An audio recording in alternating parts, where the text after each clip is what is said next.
Hello class 11th student, कैसे हो आप लोग? आई होप अच्छे होंगे। आज हम आपके बेटा एक्सरसाइज नंबर 2.2 करने जा रहे हैं। 2.2 में एक्सरसाइज में जो बेसिक कंसेप्ट लगना आज हम उसको क्लियर कर देंगे, ठीक है। उसके बाद हम 2.2 एक्सरसाइज क्वेश्चन करेंगे किताब के बुक के, आपके एनसीईआरटी बुक के, ठीक है। प्रीवियस एक्सरसाइज में हम काफ़ी सारे टॉपिक कर चुके थे, उनका भी थोड़ा बहुत यूज़ होगा। अगर आप मेरे चैनल पे अभी नहीं हैं तो प्लीज़ इसको सब्सक्राइब करें और ज़्यादा से ज़्यादा शेयर करने की कोशिश करें, ठीक है।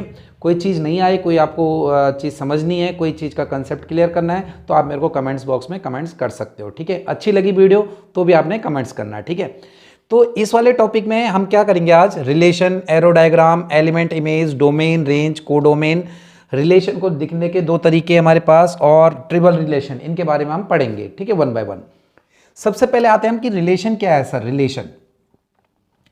रिलेशन का मतलब हो गया अच्छा, अगर हम नॉर्मल भाषा में बोले कि रिलेशन का मतलब क्या होता है, तो दो चीजों का आपस में इंटरकनेक्टेड होना, दो चीजों का आपस में कनेक्टेड होना, दैट इज नॉन रिलेशन। तो ऐसे ही अगर मैं मैथ्स की भाषा में देखूं कि रिलेशन क्या है, तो पहले मैं एक आपको एग्जांपल देता हूं। सपोज दैट एक सेट ए है, इसके अंदर हमारे पास ए, बी और सी ले लिया। एक सेट हमारे पास बी है, इसके अंदर मैंने ले लिया 1 2 3 4 और 5 ले लिया। चलो ठीक है, यहां तक आ गई बात समझे। अब मैं बोलूं कि बेटा कि अगर मैं बोलता हूं एक सेट मेरे पास ए है, इसके अंदर ए, बी और सी है, एक सेट मेरे पास बी है, इसके अंदर 1 2 3 4, चलो 4 तक ले लेते हैं, है ना। 4 1 2 3 4 बहुत है, ये है हमारे पास। तो इसके अंदर हमारे पास 3 एलिमेंट है, इसके अंदर हमारे पास 4 एलिमेंट है। अगर मैं बोलता हूं कि number of element in A cross B, A का कार्टेशियन प्रोडक्ट अगर हम बी के साथ करते हैं तो कितने एलिमेंट आएंगे? हम पीछे सीख चुके हैं कि 15 एलिमेंट आएंगे। कितने एलिमेंट आएंगे? 15। यानी ए और बी का मैं कार्टेशियन प्रोडक्ट करता हूं, अगर मैं ए का बी के साथ करता हूं तो कैसे आएंगे 15 एलिमेंट?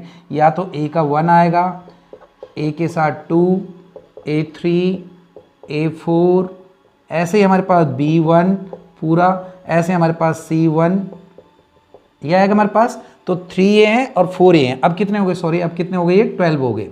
4 3 जा 12, ये 3 है, ये 4 है, तो 4 3 जा कितने हो गए? 12 एलिमेंट हो गए। यहां तक आ गई बस में। तो ये कितने एलिमेंट बनेंगे हमारे पास? 12 एलिमेंट। यहां तक क्लियर? अब ये जो ए क्रॉस बी के एलिमेंट आए हैं, इनका अगर मैं सबसेट निकाल लूं, क्या निकाल लूं? इनका सबसेट। तो इनके सबसेट कैसे निकालते हैं हम? सबसेट हम पीछे सीख चुके हैं, है ना। सबसेट में पहले क्या आता है हमारे पास? 5 आता है। फिर हमारे पास एक एक करके आएंगे A1, ठीक है, फिर ऐसे आएंगे A2, ऐसे करते करते हमारे पास सारे सबसेट आते चले जाएंगे। तो नंबर ऑफ सबसेट का फॉर्मूला क्या होता था हमारे पास? नंबर ऑफ सबसेट का होता था 2 की पावर n। तो ये मेरे पास आया 2 की पावर n। कितने एलिमेंट बन गए हमारे पास है? 12 एलिमेंट। तो 2 की पावर 12, इतने नंबर ऑफ सबसेट आएंगे।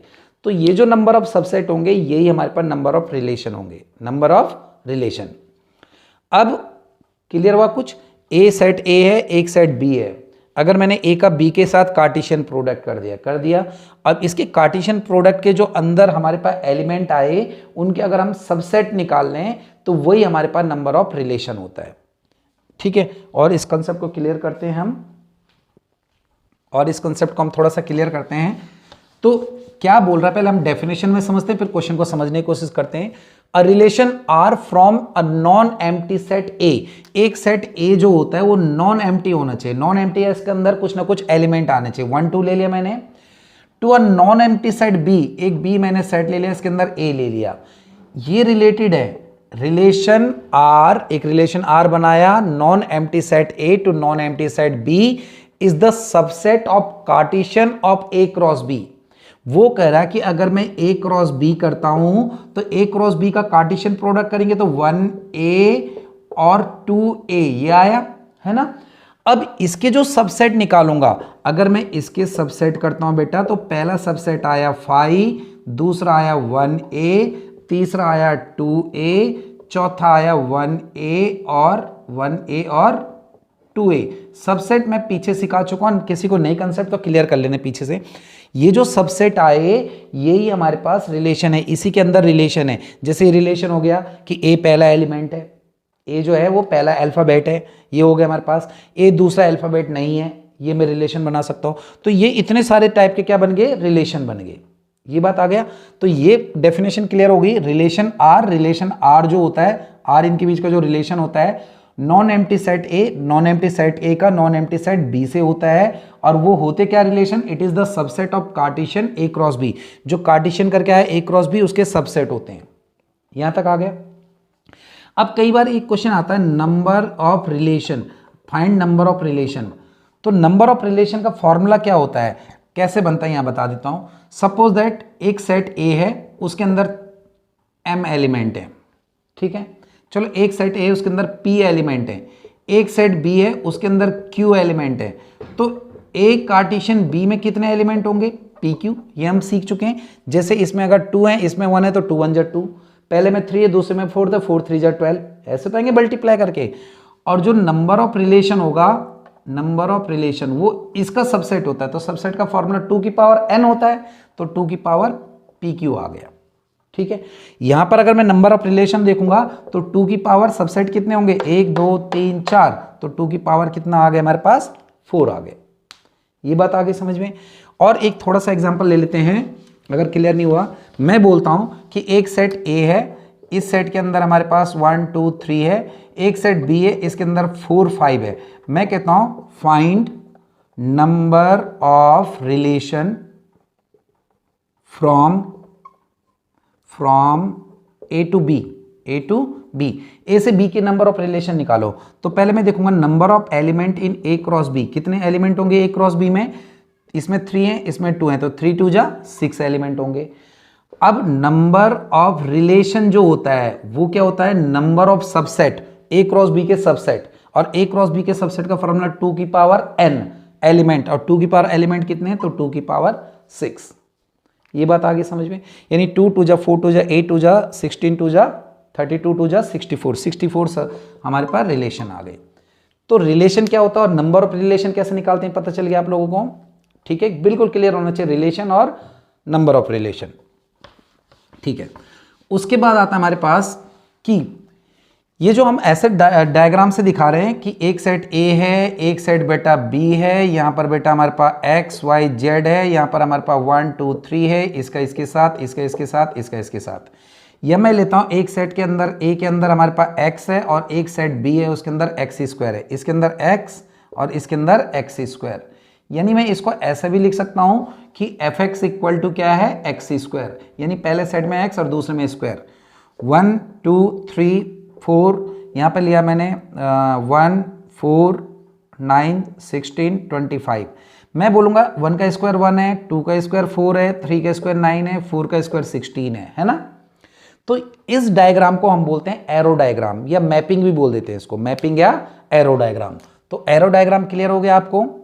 ये जो पहले सेट में है, सेट ए में जो है ये वाले, इनको बोलते हैं एलिमेंट्स। क्या बोलते हैं, एलिमेंट्स। और ये इनकी इमेज हो गई, क्या हो गई, इमेज। तो सेट 1 की इमेज 1, सेट 2 की सॉरी एलिमेंट 1 की इमेज 1, 2 की 4, 3 की 9, ये हमारे पास एलिमेंट्स और ये हमारे पास इमेज, ठीक है। ये बात आ गई समझ में।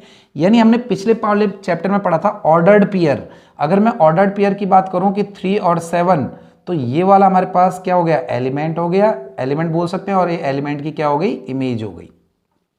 ये बात आ गई सबको क्लियर। तो एलिमेंट और इमेज भी आपको क्लियर हो गया, ठीक है।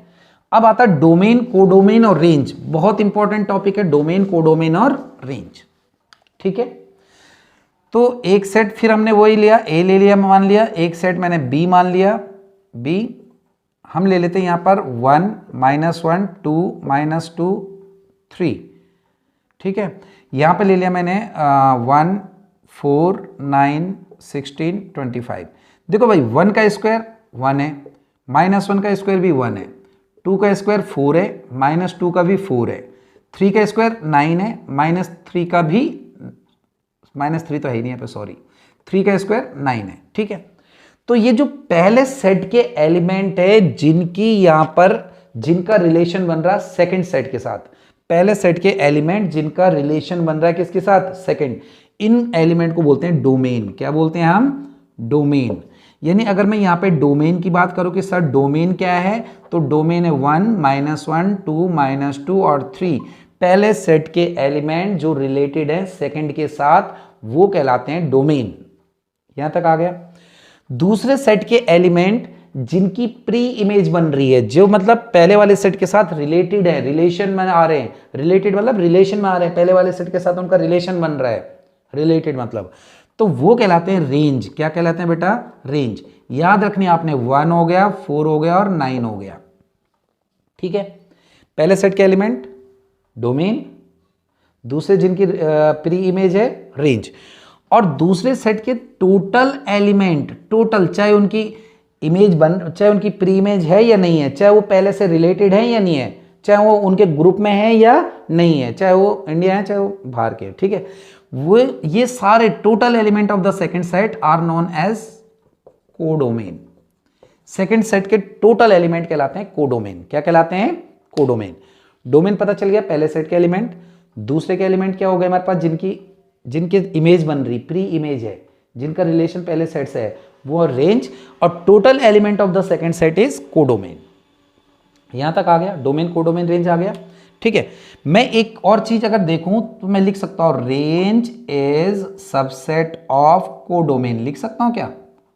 Range is codomain, subset of codomain, मतलब रेंज जो है उसके सारे एलिमेंट कोडोमेन में भी आ रहे हैं।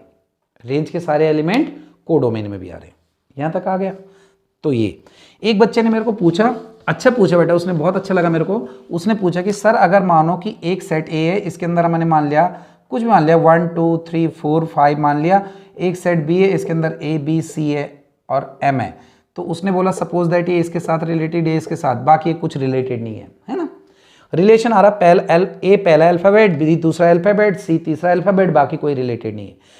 तो वो बोल रहा कि सर क्या अब डोमेन जो है वो पहले सेट के एलिमेंट 1 2 3 4 5 होगा? तो आप लोग बताओ जरा, होगा क्या? नहीं होगा।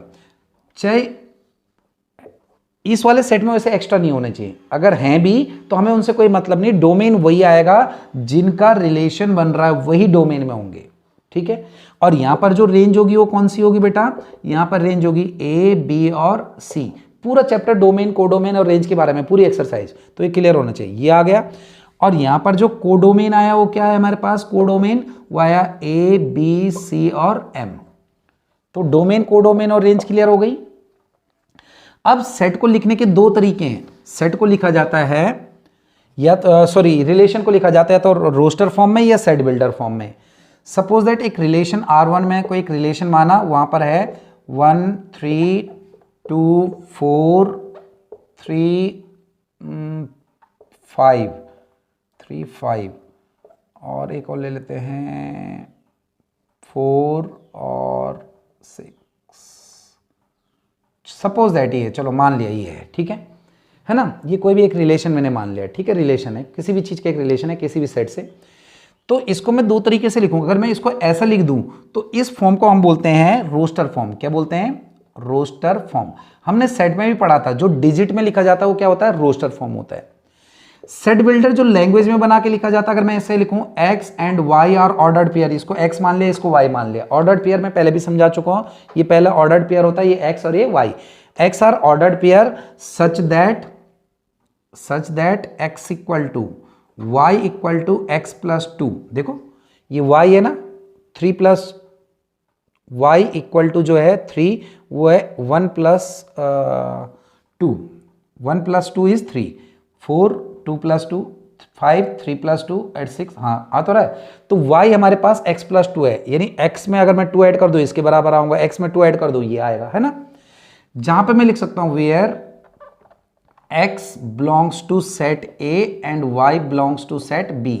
x पहले सेट का एलिमेंट, y दूसरे सेट का, यानी सिंपल सी बात, इसको बोलते हैं सेट बिल्डर फॉर्म। मैं अभी ये कुछ नहीं समझना, तुमने ये समझना है कि इस फॉर्म को बोलते हैं सेट बिल्डर। ऐसे लैंग्वेज में लिखेंगे सेट बिल्डर, और जो काउंटिंग में लिखेंगे, डिजिट में लिखेंगे, वो हो गया मेरे पास रोस्टर फॉर्म। ये दो क्लियर। उसके बाद आता है, हाँ, रिलेशन रह गया, ट्रिपल रिलेशन। रिलेशन मैं बता चुका हूं आपको रिलेशन क्या होता है ना, ठीक है, रिलेशन हम बता चुके हैं ना। तो फिर एक एग्जांपल और ले लेते हैं रिलेशन का, और क्लियर हो जाएगा आपको। यहाँ पे लिया 1 2 और यहाँ पे ले लिया मैंने B 3 और 4। अब रिलेशन क्या होता है? A से B का होता है, A टू B, है ना। रिलेशन A का B के साथ होता है, तो वो होता है A क्रॉस B का सबसेट। तो A में अगर मैं करूँगा तो 1 का 3 के साथ क्रॉस प्रोडक्ट, 1 4 फिर 2 3 और 2 4, ये आ गए हमारे पास, है ना। यहां पर आपको पता है नंबर ऑफ रिलेशन कितने होंगे, कितने होंगे नंबर ऑफ रिलेशन, वो होंगे 2 की पावर n, ये बताया था 1 2 3 4, 2 की पावर 4 यानी 16 होंगे, है ना। लेकिन होते क्या हो, वो सबसेट होते हैं A क्रॉस B के।